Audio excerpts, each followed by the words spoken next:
Ave Regina, Mater misericordiae, vita dulcedo, estes nostra salve. The Lord be with you.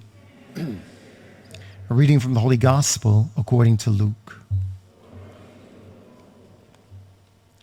Jesus said to the crowds, "To what shall I compare the people of this generation?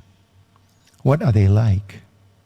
They are like children who sit in the marketplace and call to one another.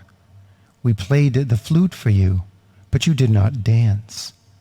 We sang a dirge for you, but you did not weep. For John the Baptist came neither eating food nor drinking wine, and you said he is possessed by a demon. The Son of Man came eating and drinking, and you said, look, he is a glutton, a drunkard, a friend of tax collectors and sinners. But wisdom is vindicated by her children." The Gospel of the Lord.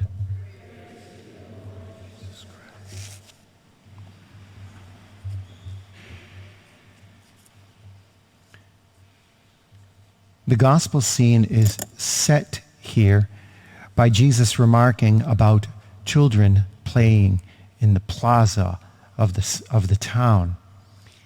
And they're playing the funeral game, and they're playing a wedding game. They're arguing about who's going to join who and who wants to play together. And they're having a hard time with that. They can't decide if they want to play funeral or if they want to play wedding. Well, you have these two characters other in the gospel, Jesus and John the Baptist. They give us a hint about this. Jesus is the groom of the bride, who is his church. And it's in Jesus that you see the beauty of the wedding feast.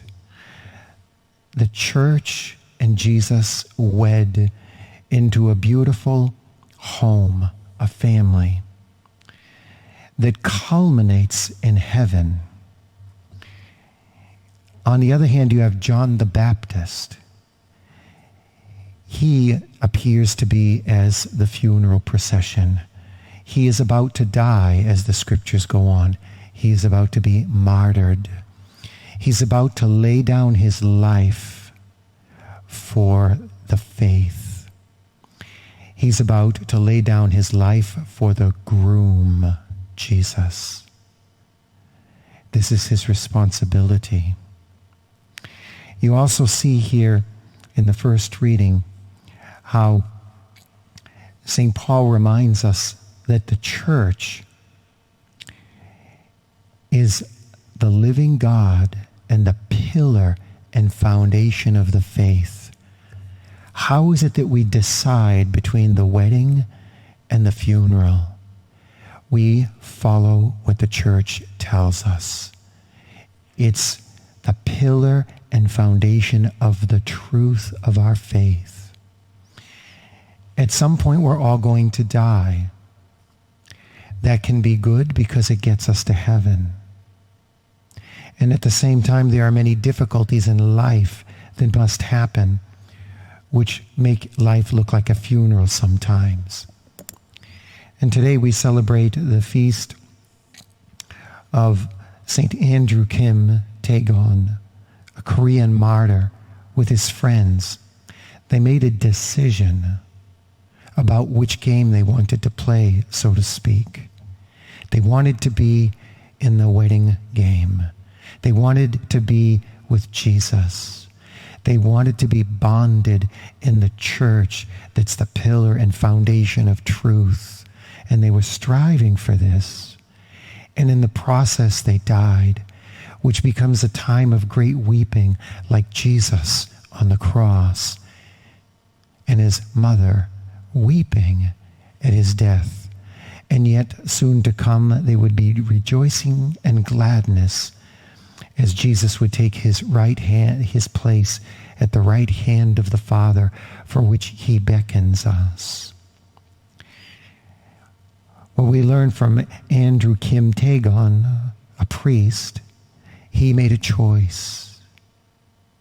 He made a choice to stand in his faith and to stand for the pillar and foundation of truth. This is the calling for all of us. He even made a choice unto death, and we name him as a saint because there's plausible evidence that he was holy enough to be in heaven. And it is our goal to have that end in mind in every step of the way we live, to dance between the wedding and the funeral in their time, but always to strive to be dancing with the groom, Jesus Christ. Regina Celi, letare, alleluia, qui aquam merum isti portare, alleluia, resurrectio